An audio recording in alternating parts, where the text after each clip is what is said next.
Good day to everyone. My name is Anabela Rosberg. I work at the Climate Action Network, CAN. I will make an announcement.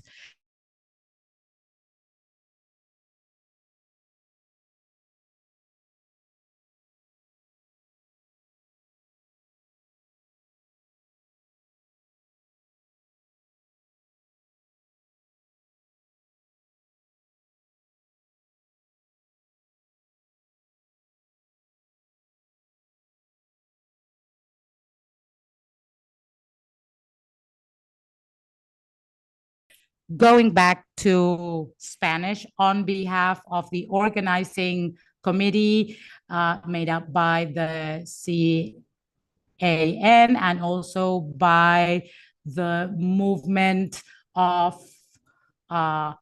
women and gender, also the climate, the Asian People's Movement for Data and Development, APMDD, the Women and Gender Constituency and the Youth Constituency at the UNFCCC. We'd like to welcome distinguished experts, the panel, and all those joining us online to our event towards BAM, the public hearings on just transition mechanism.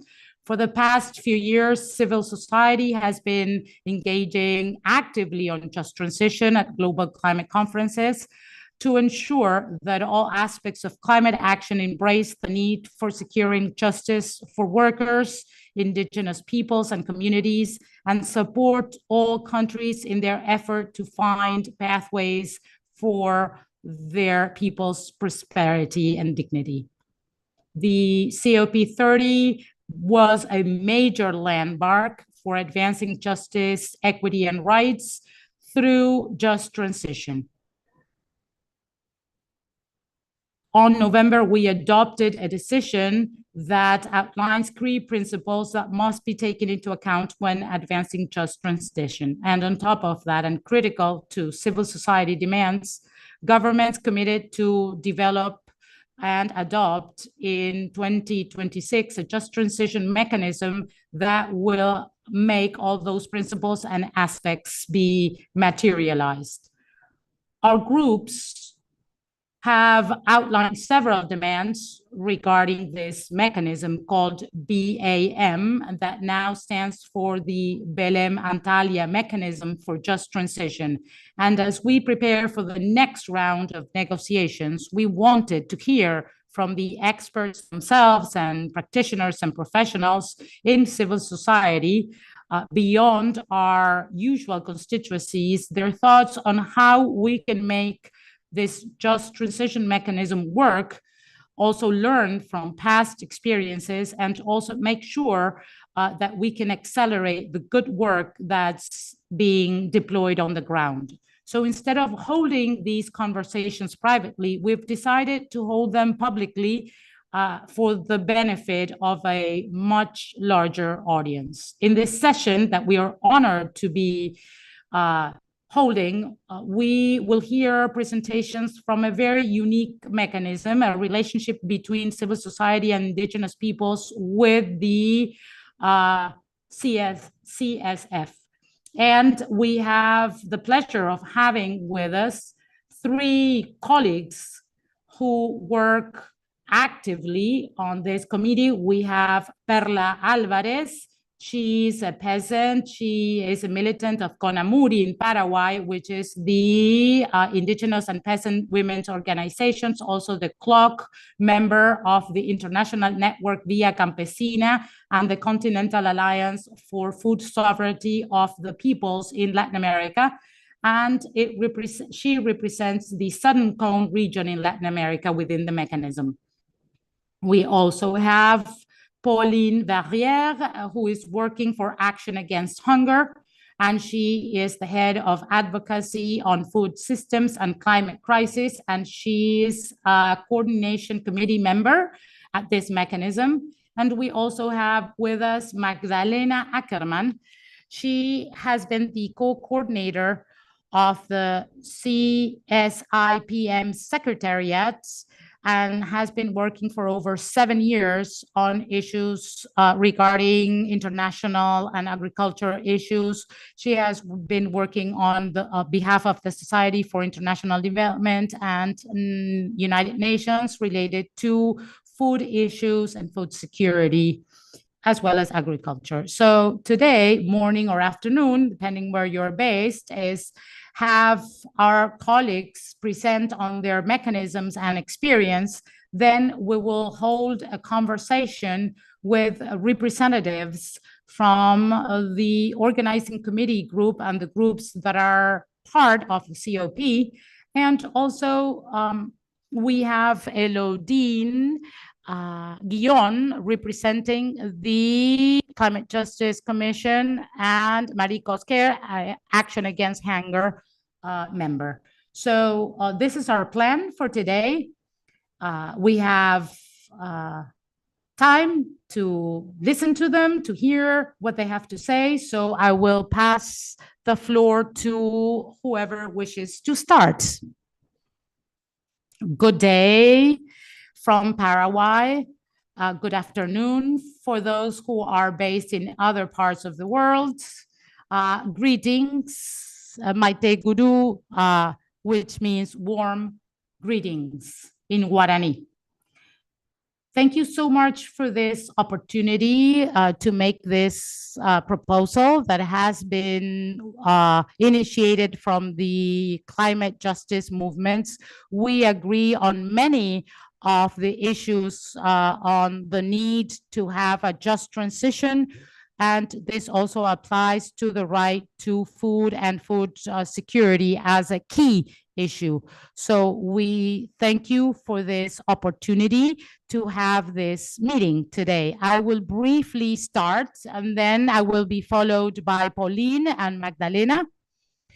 We have a brief presentation that we've put together on civil society and indigenous peoples mechanisms. The presentation is in English, but I will be speaking in Spanish because that's my native tongue, one of my native tongues. The other one is Guarani, but nobody can translate Guarani, so I will speak in Spanish.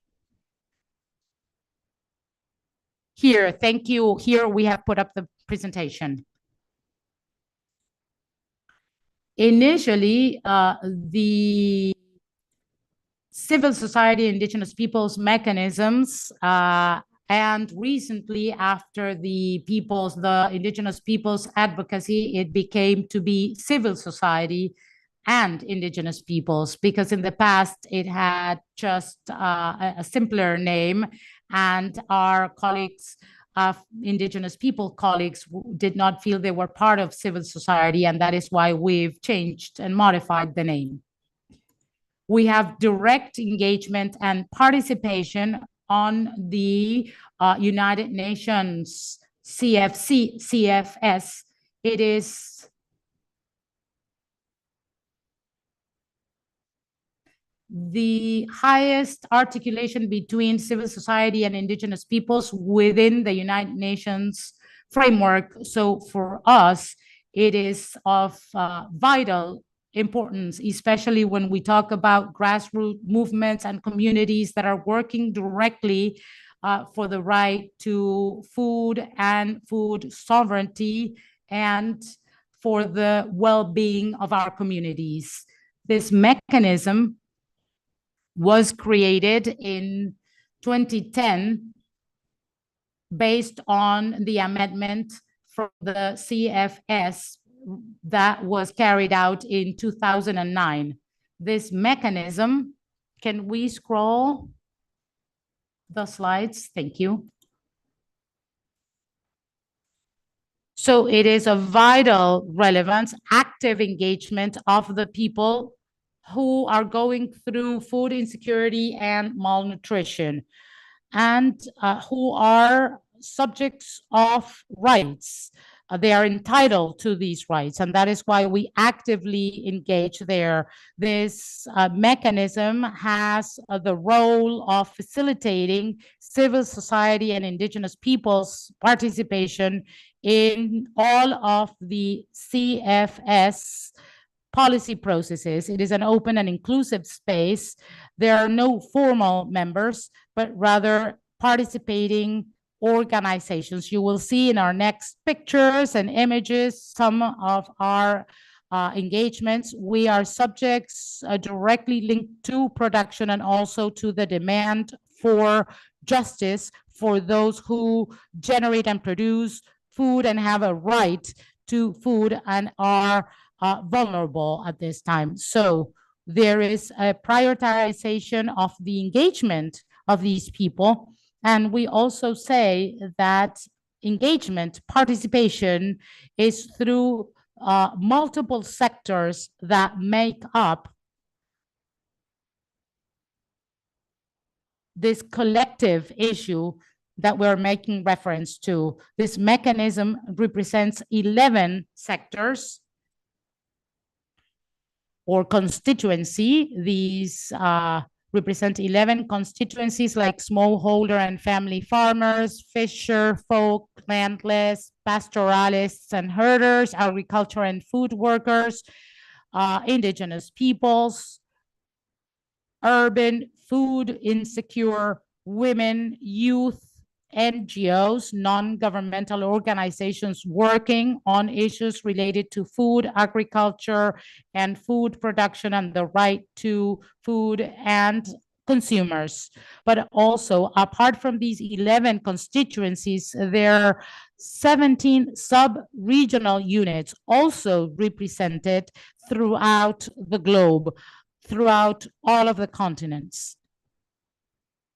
So we want to balance representation and voices, and that all of the regions and constituencies are represented through engagement and participation. So the priority is for organizations and popular movements acknowledging that they are holders of rights, agents of development, and collective subjects affected by insecurity, food security, and malnutrition, and they contribute to food security and nutrition worldwide.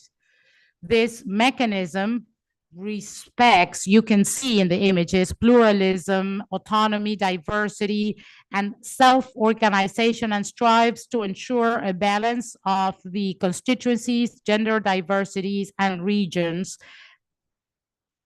as well as intergenerational diversities. That is to say, the engagement and participation of youths and persons that have more experience. However, this space does not represent organizations that participate in it, but rather they represent themselves and articulate positions together with other organizations and networks through the CSIPM to the CFS. There are also participation with the International Committee for Engagement of the Indigenous Peoples.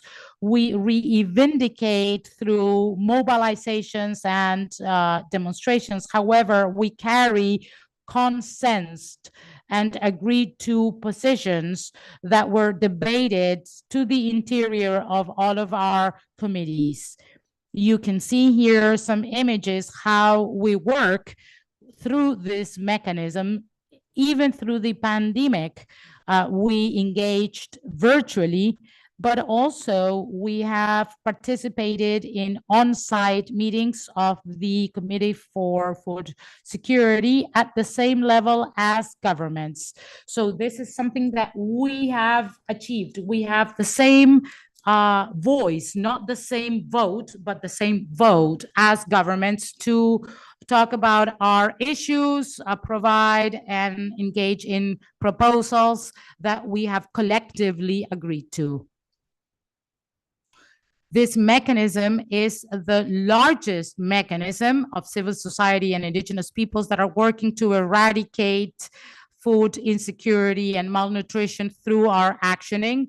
We have the voices from our organizations and our movements and networks. We represent approximately 380 million people dedicated to family scale and community scale agriculture, agricultural workers, fisher folk, all of the constituencies that I mentioned at the beginning, and we ensure that we can visibilize not only on site, but also in the political opinions, these rights, and what is the structure and the deliberation process that mechanism holds.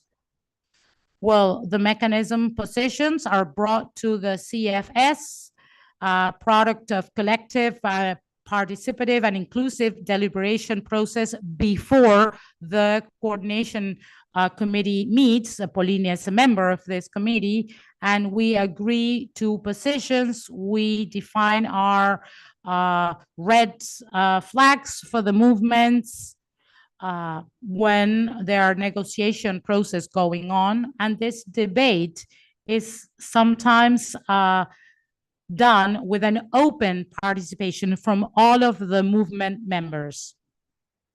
The work streams are followed by the working groups, the policy working groups, which are open to any civil society organization beyond those who are represented at the coordination committee on the fields of food and nutrition security.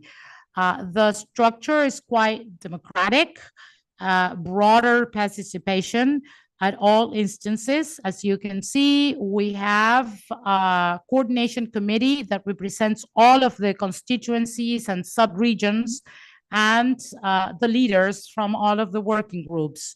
And they are appointed according to the CFS work streams.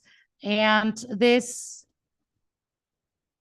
coordination committee also engages in the consultancy or advisory group.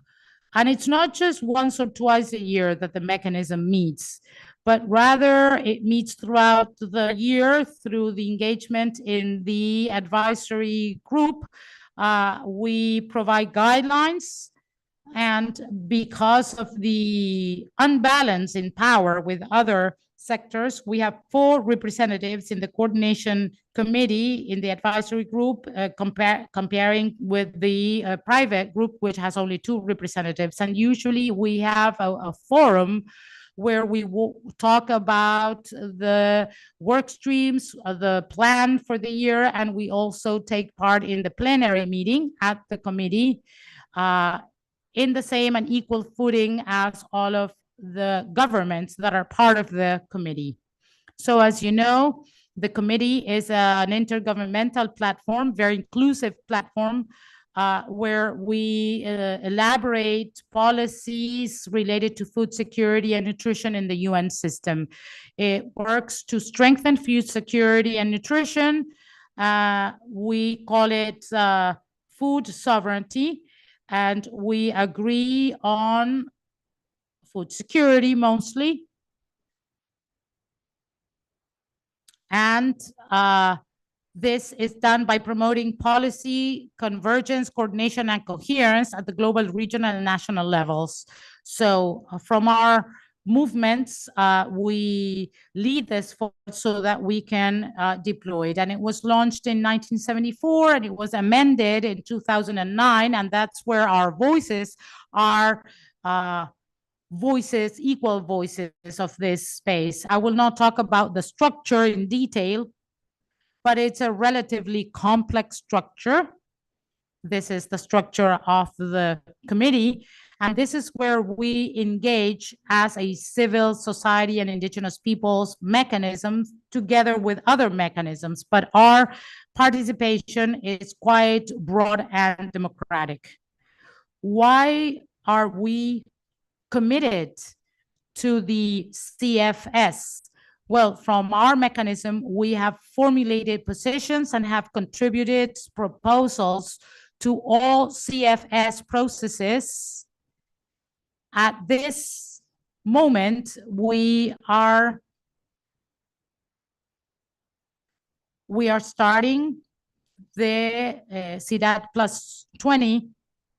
From our mechanism, we have been working on this so that we can articulate and link it to other policies, and we also present declarations of indigenous peoples and the Declaration of the Rights of Peasants, so that they articulate and there is coherence in the framework of the United Nations. Our engagement provides and confers legitimacy to the CFS and its negotiations and decisions. And our participation, which is open and inclusive, is a unique experience within the United Nations, especially because we are small-scale producers and movements.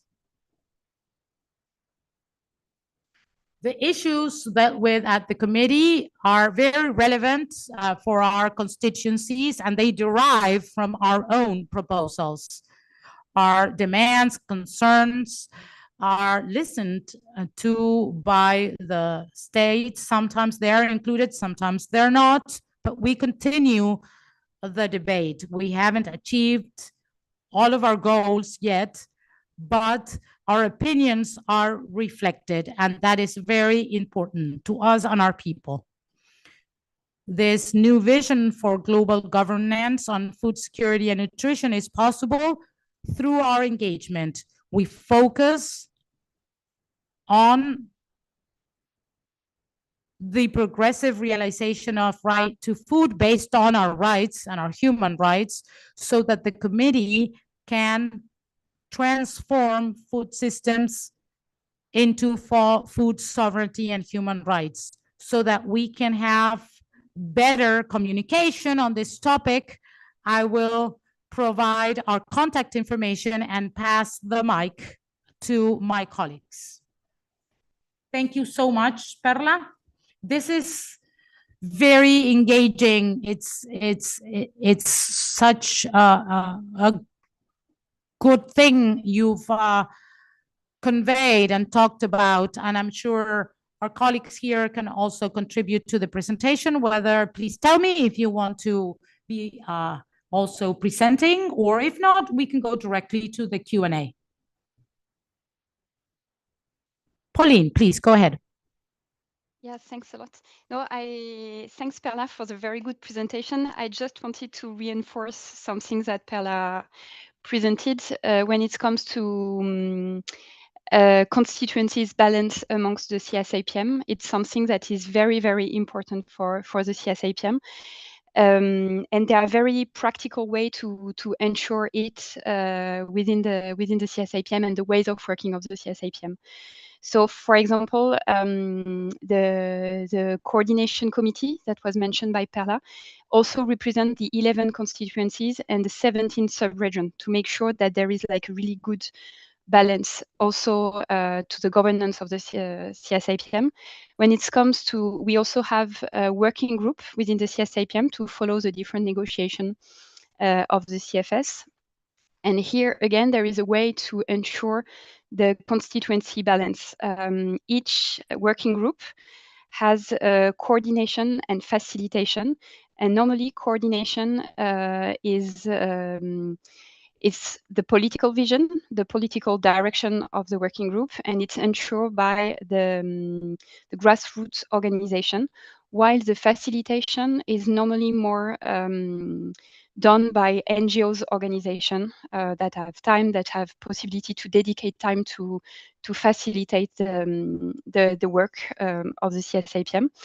Also, something very important is that lots of CSIPM works is translated, like a working group, for example. Normally every email that are sent are available in English, Spanish, and French. And depending on the work tracks, because of course it's a financial issue at some point, but when there are negotiation that is followed, it's always interpreted in English, Spanish, and French. And to us, it makes a huge difference in terms of the possibility to the majority of people to be able to participate. It's important for the CSIPM, this balance, but it's also something that is reflected within the CFS itself. After the reform of the CFS that Perla also mentioned, there were some, and on that point, maybe Magdalena could be more precise than I will be. But within the CFS, to ensure this balance, there is advisory group that is attached to the CFS bureau, and to ensure to reflect on the power imbalance. There is 4 seats for the CSIPM, but there is only 2 for the private sector mechanism. So there is also a way to ensure the power imbalance. Also, to my point of view, something very important is that the CSIPM is really part of the CFS as such. And there is normally there is funds of the CFS that is dedicated also for the functioning of the CSIPM. But on that point precisely, I guess Magdalena could be more precise than I am, but I really think that finance is at the core of it's very important because it's also what ensures the ability, for example, to translate things. That's what I wanted to.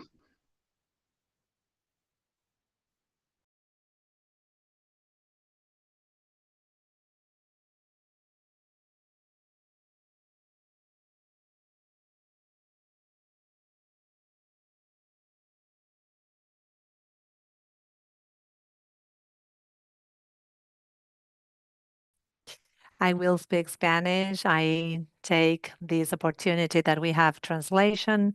So let me follow up on these last points. I believe that an aspect that Perla mentioned, and is absolutely important to emphasize, the fact that the CSIPM is part of the CFS. Its participation is fully recognized by the CFS member states, and at the same time, the mechanism's autonomy and self-organization is absolutely recognized. So they recognize the CSIPM structure to facilitate engagement and participation without the direct interference of the committee and of the members. So the mechanism has a well-determined and established autonomy, which is respected by the committee.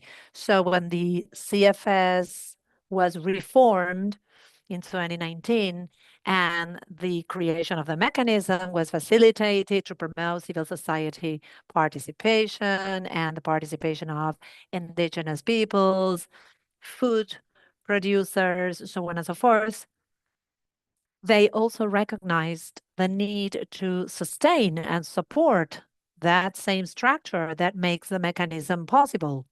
So this is a structure that, as Pauline explained, is made up of all the interpretation mechanisms that are fundamental to ensure inclusiveness, but also a structure that contains, let's say, a light secretariat to promote coordination. I work at the secretariat myself. So the mechanism of engagement and direct participation of the organizations, not representation. So whenever the people from the organizations participate, they come to Rome and they participate as individuals in any political discussion. So the reform recognized the importance of the mechanism, of the structure of the mechanism itself, and also the importance that this mechanism exists to ensure the inclusivity of the CFS. This is why the member states that finance the CFS and its political processes and the CFS structure, so on and so forth, Some of them also finance the CSIPM, recognizing financial support, not just for the CSIPM, but the CSA in general. So a large part of the financing of the mechanism actually comes from public funds of the member states that also financially support the CFS. And then there is financial support by some participating organizations of the mechanism. But obviously, the financing part is very important. Anyways, I want to emphasize that the support, the many hours dedicated by the organizations, we cannot quantify in money, but they represent the driving force of the mechanism, the engine of the mechanism, and that's why we try to recognize that on all our annual reports. So, well, I just wanted to emphasize these points, particularly in relation to the support provided to the entire structure of the CSIPM as a participant of the committee. Thank you, Magdalena, Pauline, and Perla. This example is so interesting. And we've been doing some research ourselves about different approaches, different social groups in the UN system, outside of the convention as well. And undoubtedly, this mechanism is the closest to what we would like to have, at least as a basis to start building on. There is so much reflection behind what you are saying. And I would also like to take this point about the distribution of roles between NGO groups with more resources, perhaps, but their role in relation to social movements, in relation to the work in the field. In the case of just transition, of course, they include peasant movements, but also other groups and other communities that are being impacted by transition, whether we call it energy, transport, industry. But this logic about the role of NGOs and the role of social movements is very, very interesting to consider. And this idea that supporting one social engagement mechanism can also be considered as support to the governance of the whole concept. This is a good political message. And then the need to have direct engagement, but at the same time, not being, let's say, or not considering the logic of representation. Sometimes we fall in the trap of governmental logics. One side for every constituency that at the end of the day block engagement instead of opening it. So could you please elaborate more on this issue of sectors and subregions or constituencies and subregions? Are these, let's say, different people, or are they also looking for sub-regional or representation among the members of the different constituencies? And how did you go from this initial decision, that is to say, we are going to create a civil society engagement mechanism, to a space where there are 380 million people that are somehow included in the space? How did you go from that idea at a multilateral level to the position you are now at after 15 years of work, approximately?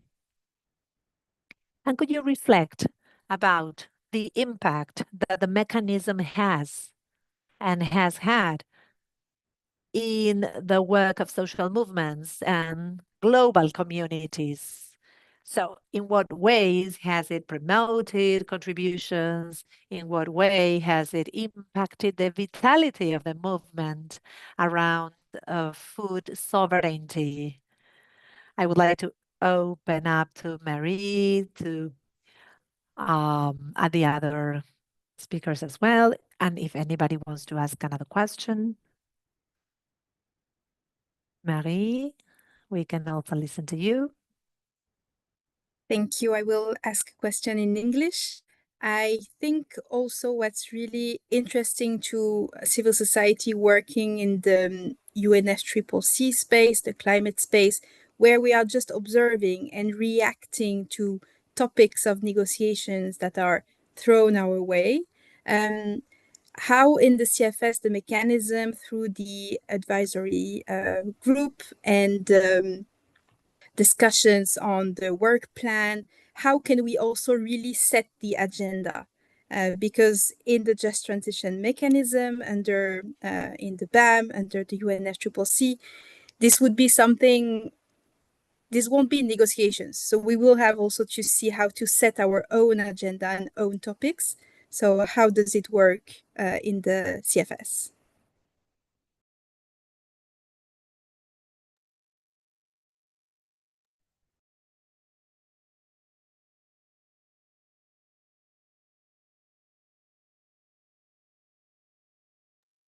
Sorry, I didn't unmute myself. Thanks, Annabella. Yeah, thanks, Pauline, Magdalena, and Perla for the great presentation.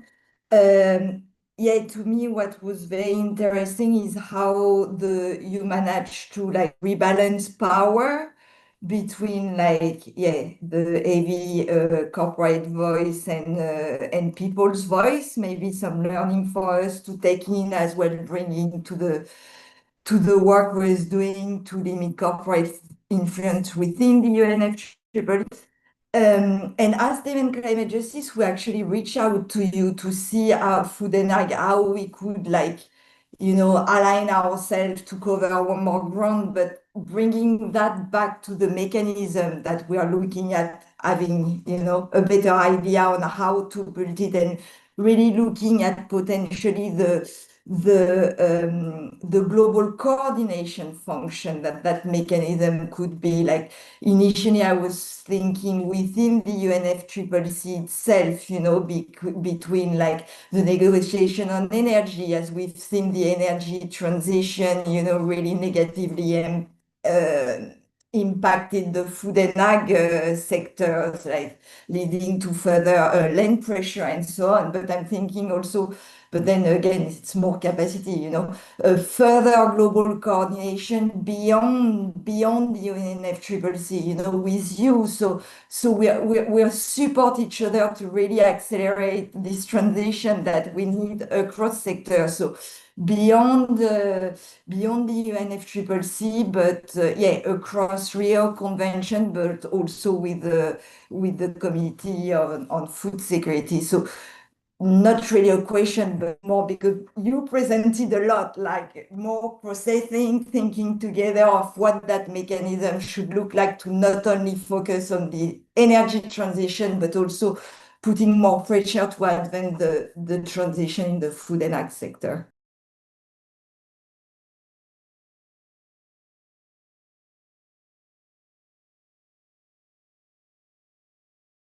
Who would like to start making some reflections? As you can see, there are many questions and lots of interest awakened by these topics. Who would like to elaborate on these comments made by our colleagues? I may start, and then my colleagues can continue. I lost for a second because the internet went down for a moment, but well, one of the characteristics or features that we promote as part of the mechanism in relation to multilateralism, and we see that this principle of participation at the UN instances is being a little bit affected and impacted by corporate capture, as we call it. multinationals have a strong interest, and they are little by little impacting the UN decision-making instances. But this is a principle that we try to defend at all cost.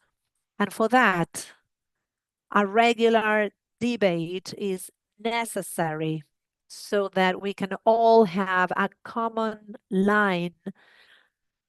And so we try to have dialogues with different movements whenever we need more feedback, for instance, on certain topics. For example, in 2022, during the pandemic, there was the UN called the Summit of Food Systems without the participation of the CFS, where we were participating. So at that moment, together with other partners and movements, we called a demonstration against that. So we didn't participate at the summit because they excluded us from the very beginning. But we tried to defend our participation anyways, and we found a way to do it, to defend our views and vision of rights. So I just wanted to share that because it's important to emphasize that that is a principle that we always try to advocate for. On the other hand, we see this reform of the UN, but also the reform of the FAO, of the FAO, that also has certain consequences. We are constantly trying to reflect about the advocacy mechanisms that we have and how we can put them in place, right, in order to defend our principles. Thank you, Perla. Thank you for this reflection of yours about the balance that is so important between the private sector and the groups, the right holders, as we say, rights, which are so important. Magdalena and Pauline, would you like to say something?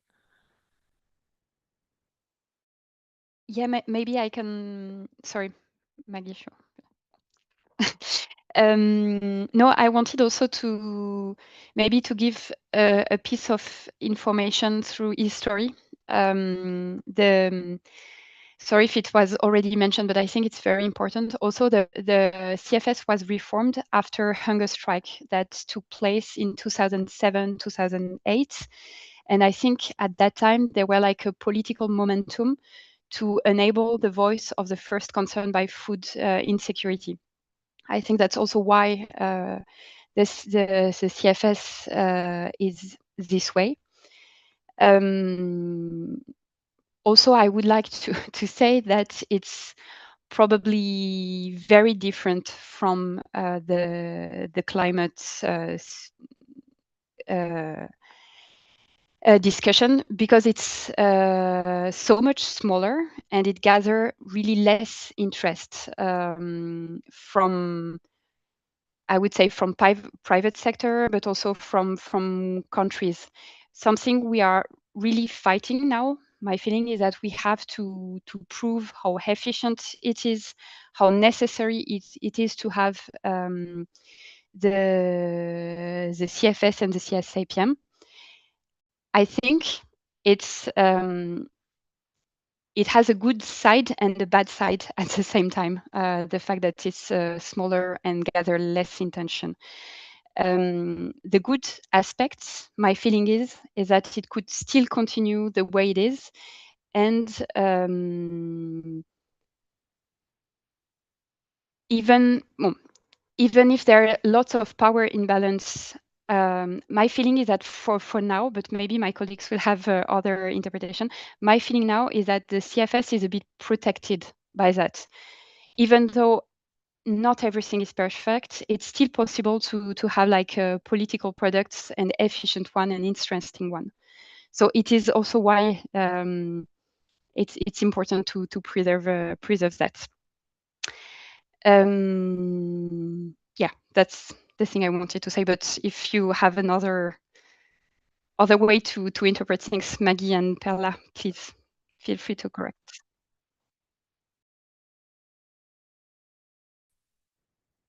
Thank you very much. Yes, there were many comments, and I want to take Pauline's last point, because the role of the CFS, which for the mechanism, and particularly in these last years against multilateralism, it's so important to emphasize the need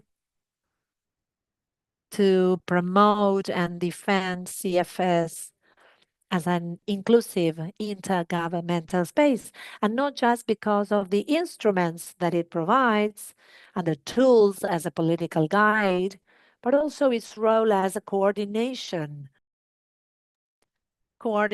in food security and nutrition aspects.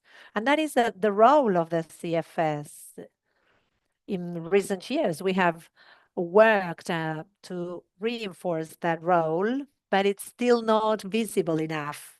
So in relation to Elodie's question, the need to have a global coordination as well. This is very, very important for the CSIPM, reinforcing the role of the CFS as an international coordination entity for food security and nutrition aspects in UN spaces, particularly through the participation of the civil society in the CFS.